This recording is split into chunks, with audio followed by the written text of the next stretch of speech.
छुट्टी है क्या? पता नहीं है नहीं कोई।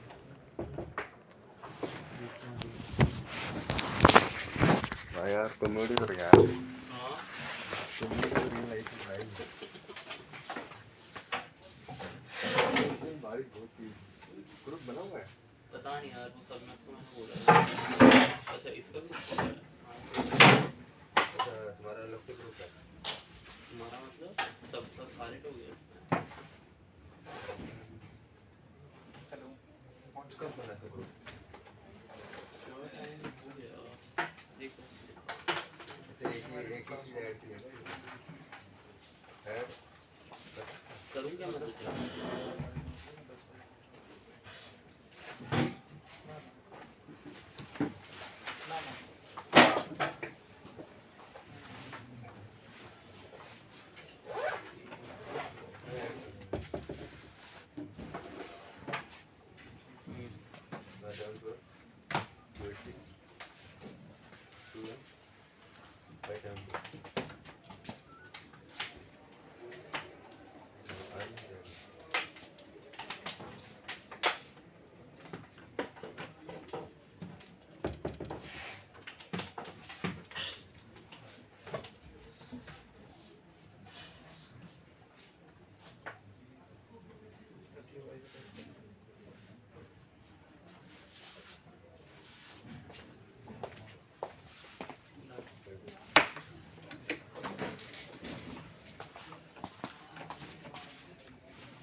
ग्रुप में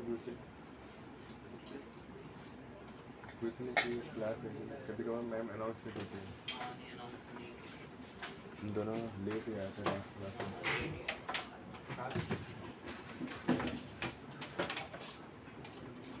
इसी क्लास के आते हैं कैंपस की क्लास के आते हैं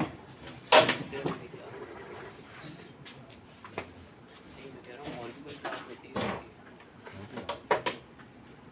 यहाँ पे LHC में कोई और क्लास भी होती है या यही सिर्फ क्लास होती है और भी तो पहले भी होती है तो बात का फिर तो ठीक है ना मतलब कैंपस हुई भी तो इतना वो नहीं होता क्लास नहीं है वैसे किसी ट्यूटोरियल के लिए नहीं होते हैं घर पे बच्चे इतने हैं इसलिए क्लास कराते हैं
खाली रूम में कुछ क्लास चल रही है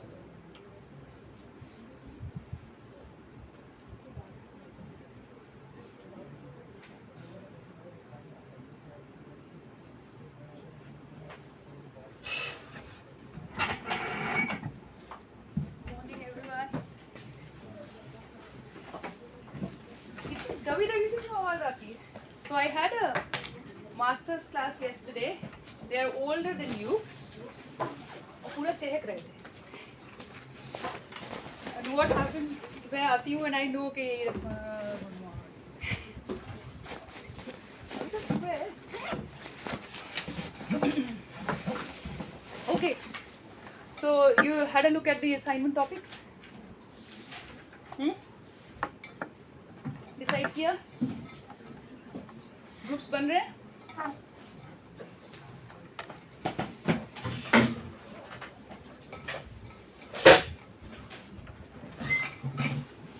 कल एक क्विज ले ले? आपने तो नेक्स्ट वीक बोला था.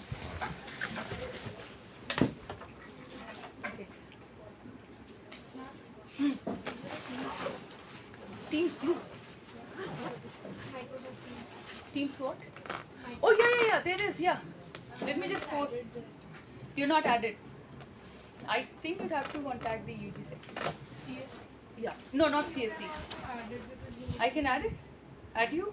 If you can write to me. send an invite to the team. Okay, write to me. I mailed it. Yeah, I got your mail, I remember.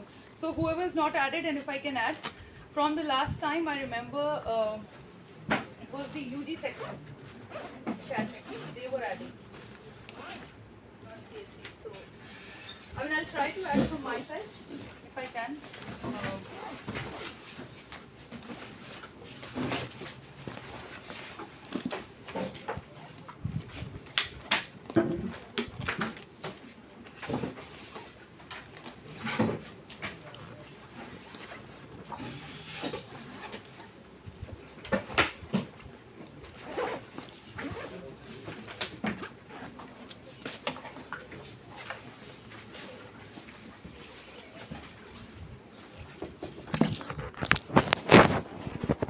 So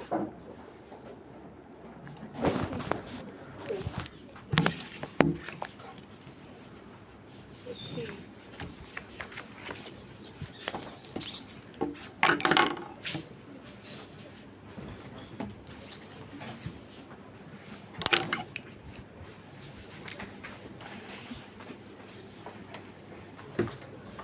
Please identify yourself, you're in the right class. I don't want students sneaking in later or sneaking out later. Okay, 27 quiz के लिए. It's Tuesday. No? क्या हुआ Samia? Next week ही तो है, मतलब नहीं, सोचो मत इतना, मतलब अगर इतना सोचना पड़ रहा है मतलब कुछ नहीं है मतलब nothing. 27th is the quiz. आओ फैजान, तुम्हारी क्लास है, मैं शक से गुजरे हो. ओके या थर्सडे को कर लो, चलो मिड वीक. ट्यूसडे ठीक है ना. और ये सो द आइडिया वाज कि मैंने आज today I will complete the जो भी पेलो क्लाइमेट आर्काइव्स और प्रॉक्सीज ये और थोड़ा सा अर्थ क्लाइमेट सिस्टम थोड़ा सा पढ़ा दिया है. सो द आइडिया वाज कि इतना सा मैं क्विज में ले लूँ एंड और क्योंकि कल से I will start with the actual climate intervals और इवेंट्स. ओके सो यार मैम क्विज से पहले लेक्चर स्लाइड डाल देना, सेकंड वाला. हाँ डाल दूँ. या I'll do it. I'll try to do it this weekend if not today. But yeah, refer to the book wherever you don't understand. Please refer the book.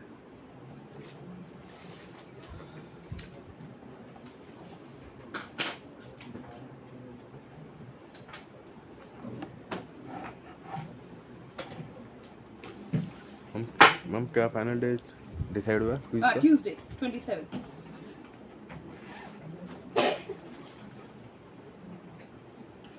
Okay.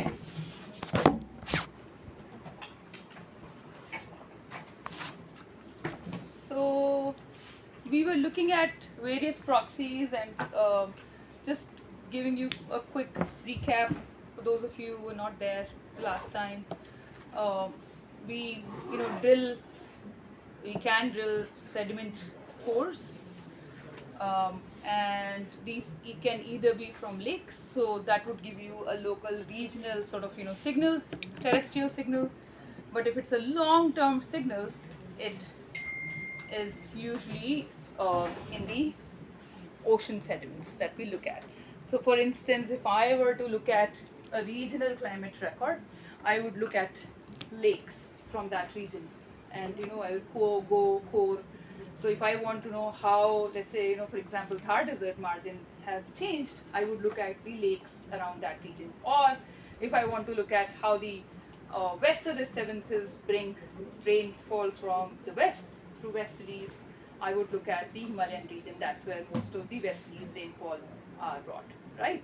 So the lakes in the Himalayas. I would not go into, there could be records in the Arabian Sea and also Bay of Bengal, because ultimately summer monsoon is coming from there, but that would give an average picture, not a regional signal of what the regional climate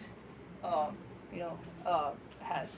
So you sample it every centimeter from either the cores, or if you can dig and the lake is dried, you can do that. You can do a host of geochemical analysis, which I'll talk in a bit. But before that, there could also be such things called pollen that could be in the sediments. So once you are on the top, and if you sort of sample every centimeter, pick out, or even finer detail, and you pick out or extract the pollen from that level, you would have a most abundant sort of or a cluster of most abundant of pollen that would basically be corresponding to some tree, some cluster of trees. So let's say if it's tropical humid at that point of time, you would expect palm sort of like coastal vegetation growing, so you would have palm sort of pollen. But if it's dry, arid, you would have a different cluster of trees growing all together, right? So you would have a very different pollen composition. So what, this is an example of how it looks like. Then there is then they do cluster analysis. So the factor analysis, what is the most abundant pollen in that level, and they basically plot it at every centimeter of the sediments that they have, and then they come up with this. So for example, if I'm looking at this interval, there is this particular pine tree that is most abundant.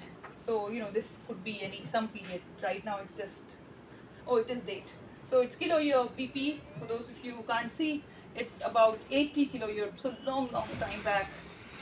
This is the most abundant pollen that was there in the lake body or wherever this sediment core has been taken. So that means whatever environmental conditions that are favorable for growing pine tree was actually there at that point of time. Okay, now it kind of declines and then some other kind of vegetation takes over. So, and this is signifying a drier sort of climate. And what is it? It's oak trees. So so from modern climate classification, from modern vegetation that is there, we know what is the most suitable sort of climate for these kind of vegetation. And then when we do such clusters, we can reconstruct the vegetation, past vegetation, or past climate, vis-a-vis past climate, right, of the region. So pollen analysis is it's a different branch of science, paleoscience altogether. And there's also something called loess. Anybody heard of loess? Next one. So loess is, they are basically wind-blown sediments. So they are not sand size. So sand is 63 micron, greater than 63 micron. Each sand particle is greater than 63 micron. It's lesser than that, so much so that it can be blown or it can be lifted by winds. It just requires that much energy for it to be lifted and being deposited. So for that you need a source. You also need a sink, where it can get deposited. So in China, there is, there's a lot of loessic deposits, and it essentially tells you about dry periods where the winds were so strong, and there's also this desert, Gobi Desert, where it would just blow winds, and so there are kilometers long of loess deposits, wind deposits, and these are actually repositories of about 3 million years of drying. What is essential in this kind of so this is just quartz, so you cannot do much of chemical analysis or geochemical analysis. Is also not much pollen. You need a different sort of environment for pollen to be deposited. It's mostly the size of the particles that are being deposited that tells you about what was the climate like. So again, it's sort of a qualitative record. You cannot actually quantify this with much millimeter of rainfall was there at that point of time. It's a qualitative record. See, they tell you if it was dry period or wet period.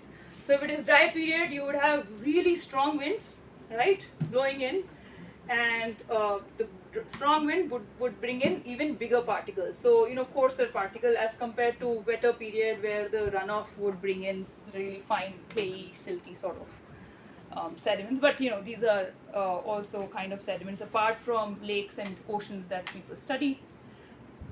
We were looking at this the last time, that there are a lot of cores that have been drilled from around the ocean basins.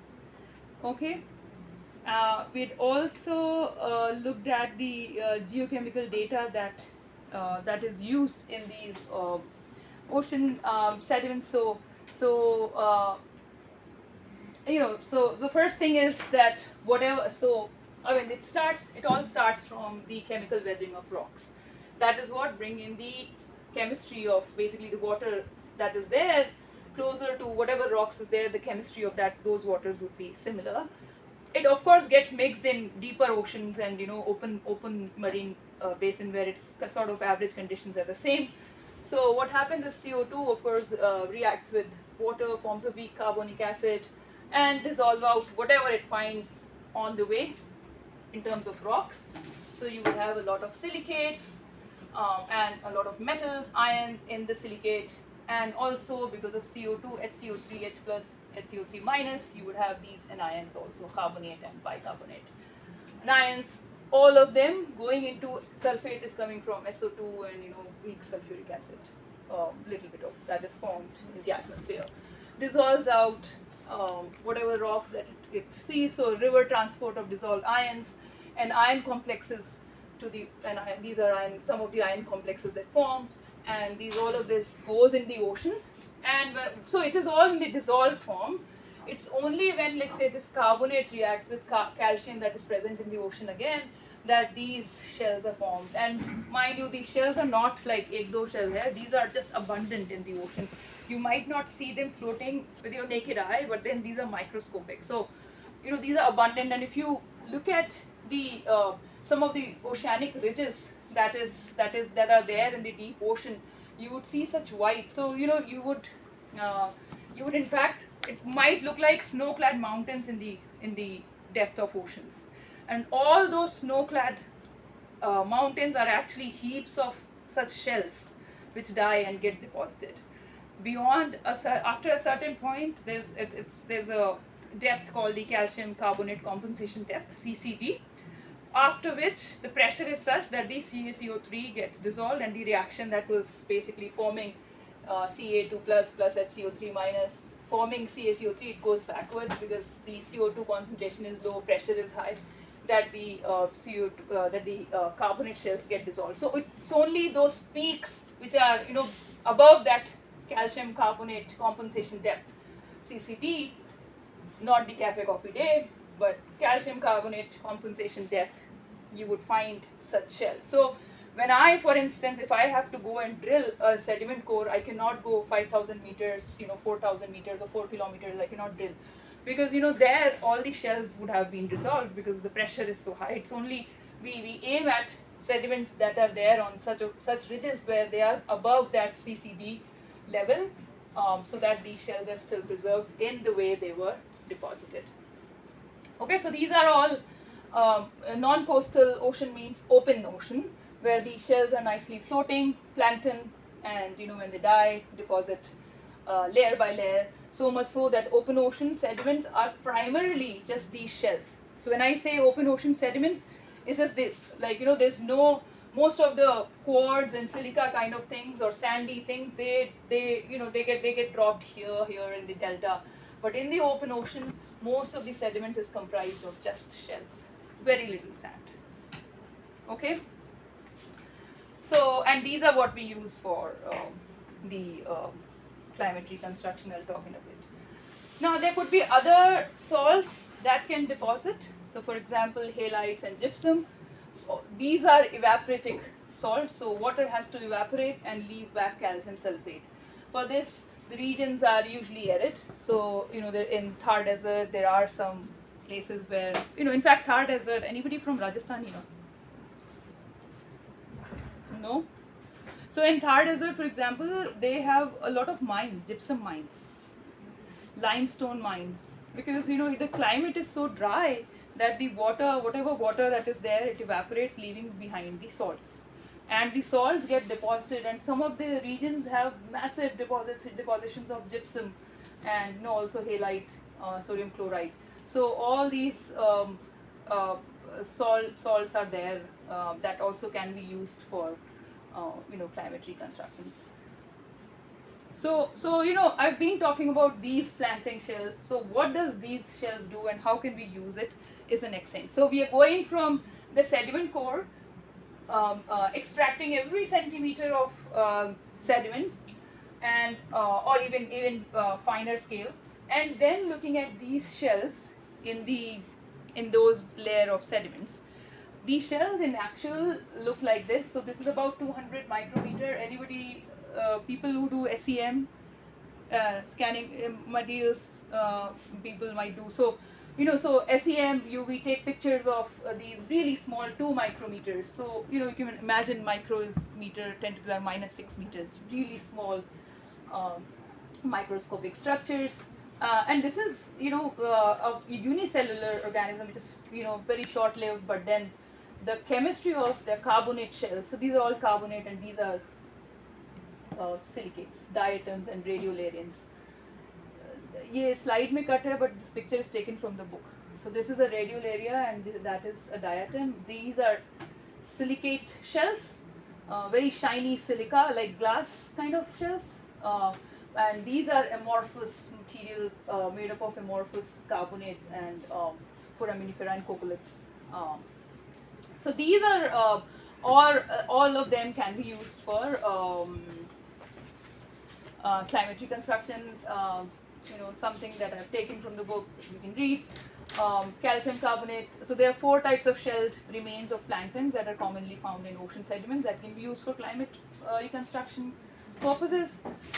So there can be planktic foraminifera. Wherever you see this term planktic or planktonic or plankton means floating plants. Okay, so or floating basically. So and zooplankton would be animals, floating animals, little tiny beasties just floating. So planktic foraminifera would be some forams or these organisms which are floating on top, and then very small clay-sized coccoliths also floating. So all of this are floating, but calcium carbonate and then silicate shells are silica shells are these radiolarians and the diatoms. These are very small, so that's needle hole, and to put in perspective, they're very small. Okay, and if you look at their abundance throughout the globe, so this color, for instance, is SiO2 rich. Now it also depends on where the runoff is coming, how much of silica is there on land, how much of silica is available to be brought to the to the ocean bottom. So a lot of factors are considered, but if you map it out, we have silica rich in silicate in productive areas. So when we say productive areas, most of the upwelling margins would have some of the silica being upwelled. Calcium carbonate rich in high rises and ridges. So remember, I was just telling you the CCD. So it is not after 3.5 kilometers deep, they are not found. So it's only ridges, the the snow-clad sort of structures that are calcium carbonate rich. But you can see how most of the ocean is of this color. So a lot of foraminifera and coccoliths and carbonate shells. Now debris from land is of course very close to the land, and also deep sea clay is relatively so. The bigger so this actually should be dark brown if I'm correct. So the closer to the continental surface where there are rivers flowing in, you would have such debris, and then finer clays travel slightly further. So on the coastal margins and continental slope, and in the far ocean, open ocean, you have mostly carbonate rich sediments. So all of the open ocean is white, as you can see. Okay.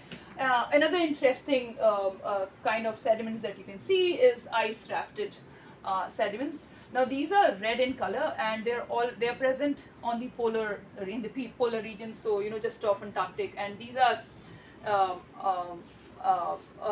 events when there has been a big ice sheet melted, or just broken off, bringing in a lot of impacted sediments with it in the surrounding regions. So you have red colored iron rich ice rafted, very typical of polar areas. You don't see it anywhere. Okay, so you would see it might sound कि ये सब क्यों बता रहे हैं. You would look at ice rafted events if you've taken Heinrich event as your assignment. Okay, Heinrich event, if you remember, that was one of the topics in the list of assignments. So Heinrich events are actually when these big icebergs or the ice sheets, they break off and fall in the ocean, Atlantic Ocean, and that's when they're bringing these kind of sediments. So how do I know that this at this point of time such big ice sheets actually broke off? So when I drill in the ocean, in the North Atlantic, for example, I would find these red bands, like very significant red bands. Like usually they are gray colored or white colored material, and in between there is a red band. So that red band would correspond to one of the ice rafting events. So when the ice was brought in the ocean. So because that would have brought in such sediments in the ocean.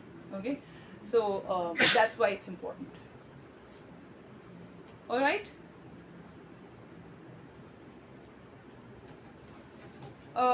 Okay, so we have talked about ice Have we?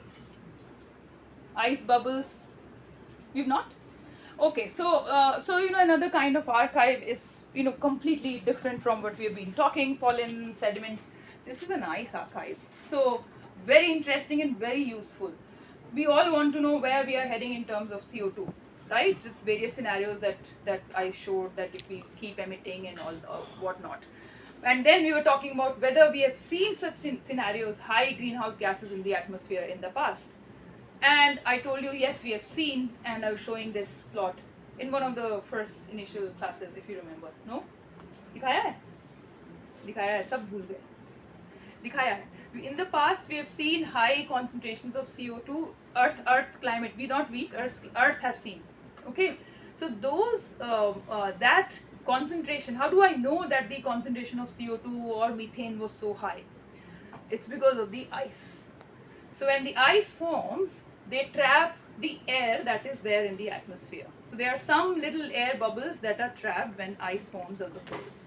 And those, the chemical composition of the air, of the atmosphere, or the little air bubble that it has trapped at given point of time, tells you about the chemical composition or the greenhouse gas, the gases that is present in the air at that point of time, right? And the ice keep depositing. So, you know, similarly, if I go and drill an ice core and slice it open, so, you know, from top, as you go deeper and extract air or bubble that have been deposited, I am actually getting the atmosphere of whatever 1,000 years back, because, you know, it's that atmosphere that was trapped, those air bubbles, right? So actual measurements of methane, of carbon dioxide, of water vapor, all of these greenhouse gases that are there in the atmosphere at whatever point of time. Okay, so that is one way. So, you know, these are actual samples of trapped air to determine past concentration of gases. I think in one of the next slides I'll show how they look like a typical concentration of gases. So CO2, CH4 varying versus with time.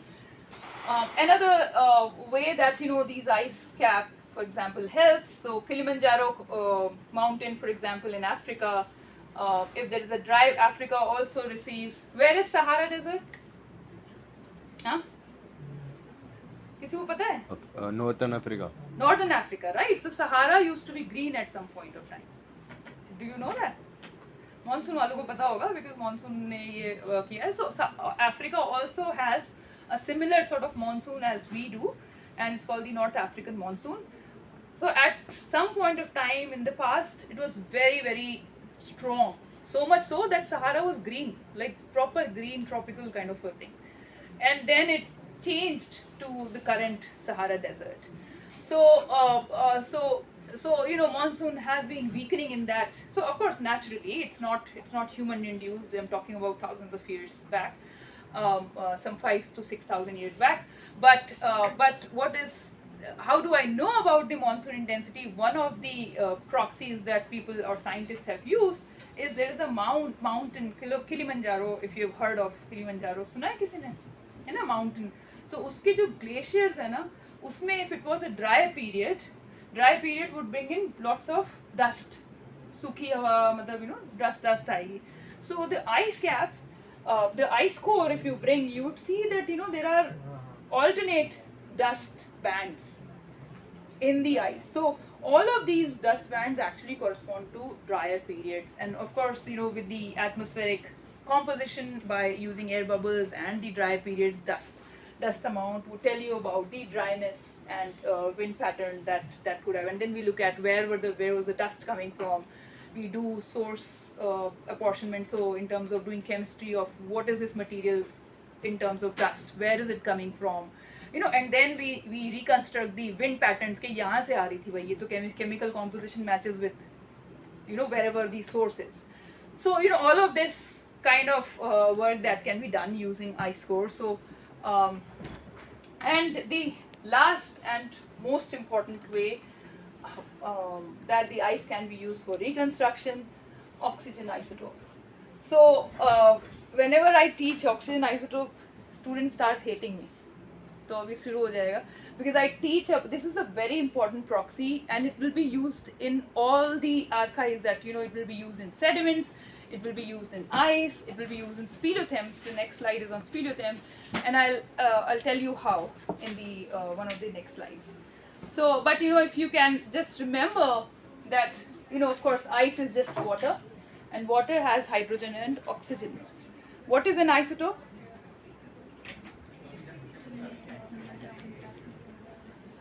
Same what?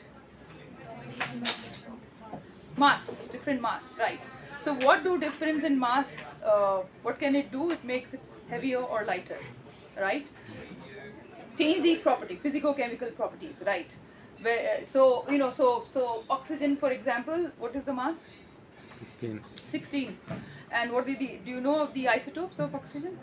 18 and 17, right? 16, 17, 18.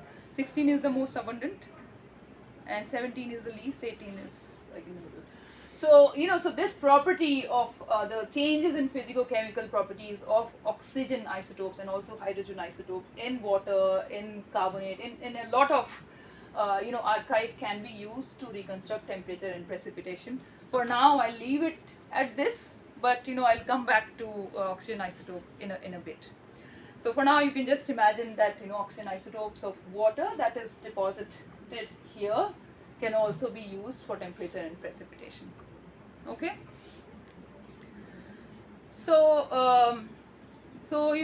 just a fact that the Antarctic ice sheet, we've got ice cores from there, and it goes back to 800,000 years, and Greenland ice sheet dates to just beyond 125,000 years.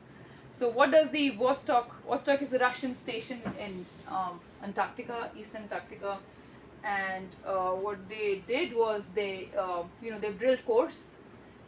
That's how the on the x-axis, top x-axis, this is the length of the core. It's about 3.3 kilometers, 3,300 meters. Really long ice core. They brought it on land, slice it open. On various y-axis, you would see the kind of measurements.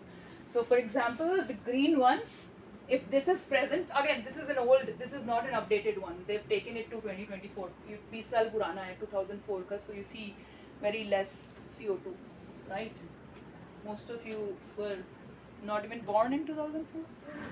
So, yeah. So this is relatively older, but what you see here is measurement of actual these gases. So green one, for instance, green is methane, CH4, right? ppb levels, and methane in 2004 is about 1755 ppb as compared to in the past. And if we date them using, again, dating is a different science, and I'll come to that.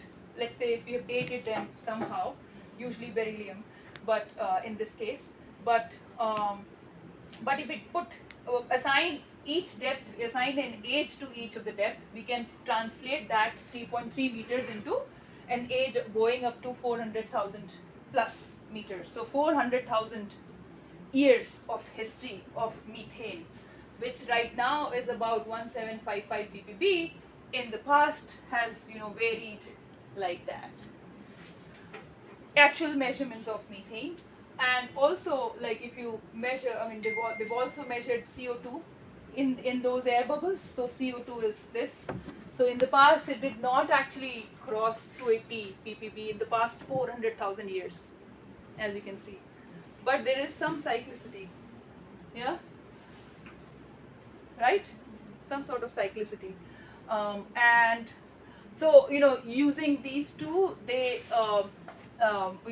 what these people did was they thought with the current correlation of atmospheric greenhouse gases concentration and temperatures, they reconstructed past temperatures, okay, with these two greenhouse gases and also water vapor, and the temperatures came out to be this. So it was either too warm or too cold, and it was sort of going in cycles of warm and cold, and these are what we know as the ice ages.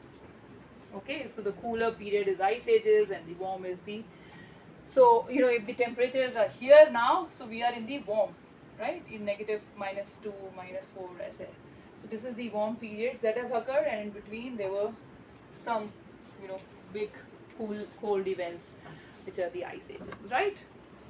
Now the oxygen isotope, like I said, oxygen isotope of ice have also been measured, and they are also responding to something, and mostly insolation. Why 65-degree north insolation? So what is insolation?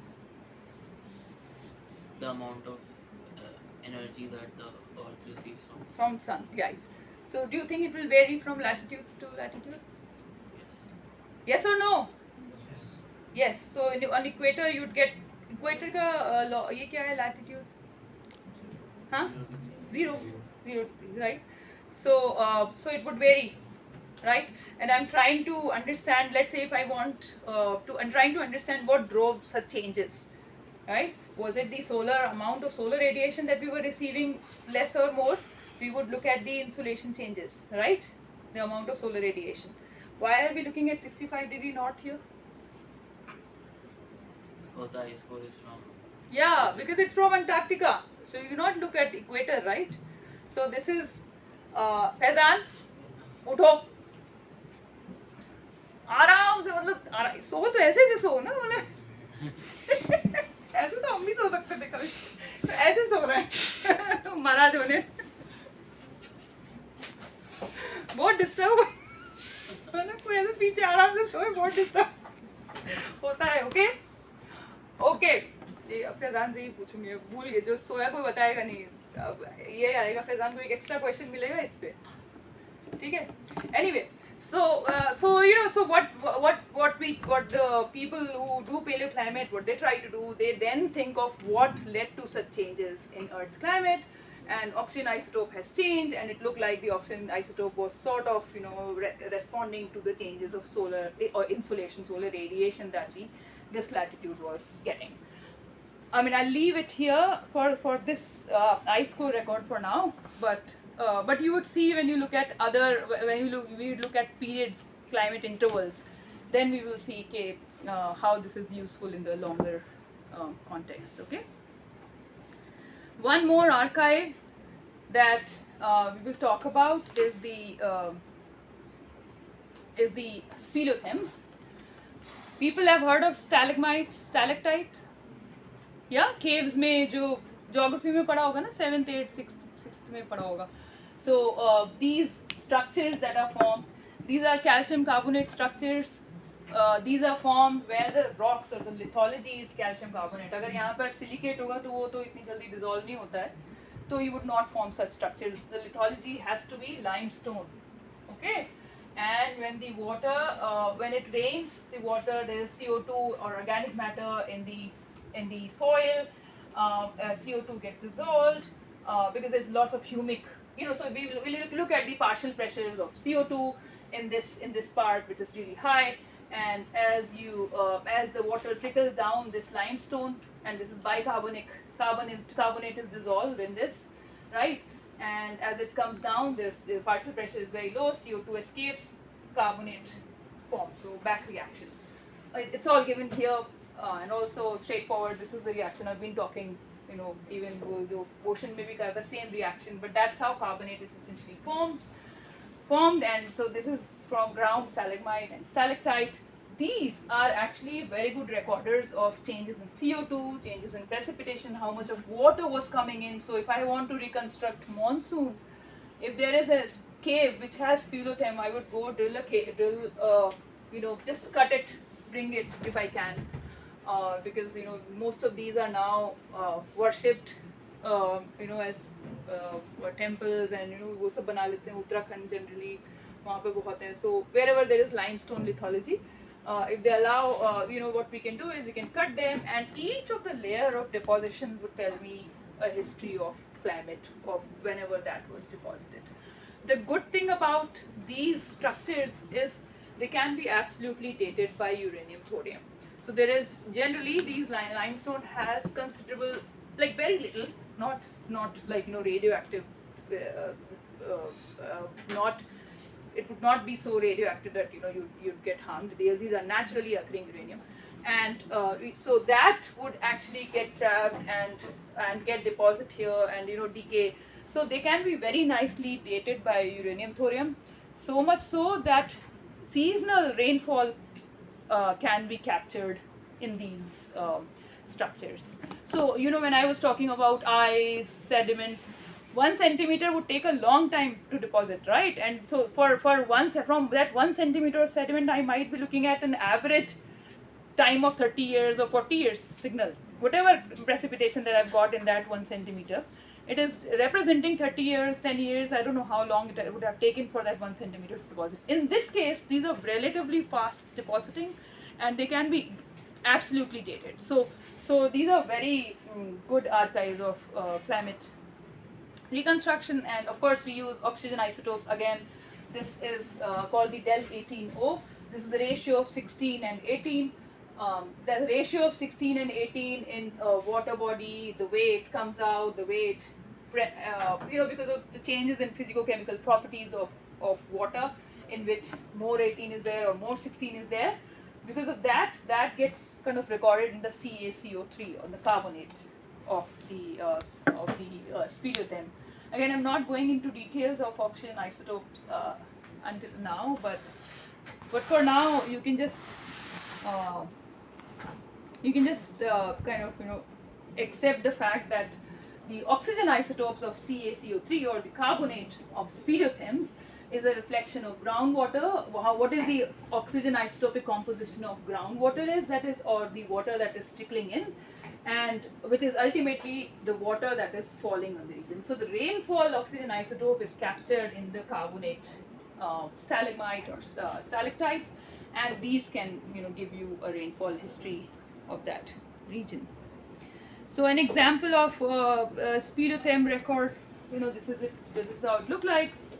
This is a science paper in 2020, published in 2020, and you can see really long-term record, but also very high resolution, lots and lots of data. So each point is basically seasonal, but that seasonal data is going for like 600,000 years. So really long data. Even to just filter out data, I mean, this is really big data. I mean, lots of data to just filter out the exact signal. We do a lot of spectral analysis and to tease out the frequency. So I don't know how many of you are aware of frequency analysis, spectral analysis. There's lots of analysis that we do because it's really high resolution and long-term data. So, but then clear signal of some sort of cyclicity, which is also they compare it with the gray thing is the gray line is actually insolation. So they think that the oxygen isotopes or the rainfall in that region, oxygen isotope is just a proxy for rainfall. So it's kind of just following the solar changes in solar activity or the amount of radiation that we were getting from the sun. Okay. And the foraminifera, if you remember the shells, the shells that I was showing, this is oxygen isotopes of that. So that also gives you records like these from some ocean they've taken, and you see the cyclicity in climate, long-term climate change. So this is just an example that I've taken. This is not in the book, but I've just taken out an example to show that oxygen isotope of carbonate, speleothem, stalagmite, carbonate, shell, foraminifera shell carbonate, and also Antarctic carbonate, ice carbonate, Antarctic ice water, oxygen isotope of that. All of that show similar sort of, so, and these are taken from very different places. So for example, Antarctic, benthic from somewhere, some ocean, but you see the similarity. So all of this kind of lays stress on the fact that climate was like that, and these are very similar cycles that we see in all the records. Okay, so this CO2, for example, is coming from the Antarctic ice core. So and this is from somewhere deep ocean. So but clear correspondence to the peaks and warm periods and and okay. So there are a few slides left. I'll take them up tomorrow. Okay, ice cores, you've taken the corals, 3 rings, and then I'll end it. If you have any questions, I can take them up tomorrow. I might not be starting a new topic tomorrow, and we'll do the quiz. Maybe if you have any questions on the assignments, ask me tomorrow. Okay, divide your groups because September first week is when we thought we would have the assignment presentation. Okay.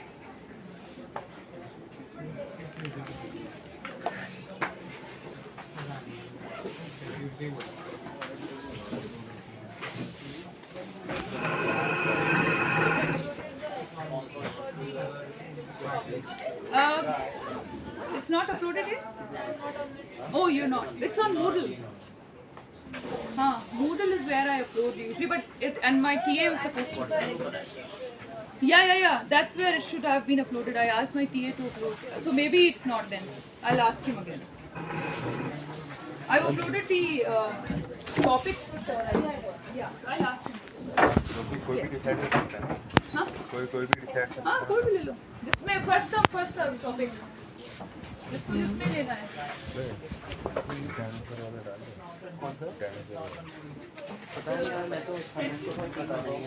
I'll ask. दो लोग और जोड़ तीन हो गया नहीं सम्यक ने अपनी टीम बनाई है, उसमें 4 लोग हैं। उसने मुझे कहा है कि तू 5वां देख ले, तो मतलब किसी और के साथ ट्राई करना आता तो कुछ। हाँ 5 हाँ हो गया, हो जाएगा ना। Spreadsheet on maybe with TA. वो अपलोड कर दो, ये स्टूडेंट्स पूछ रहे हैं। हाँ और वासु भी है TA। ठीक है, तुम अपलोड कर दो। तो मैं अभी ऑफिस आ रही हूँ, there for an hour. So if anybody has any questions, send Garima.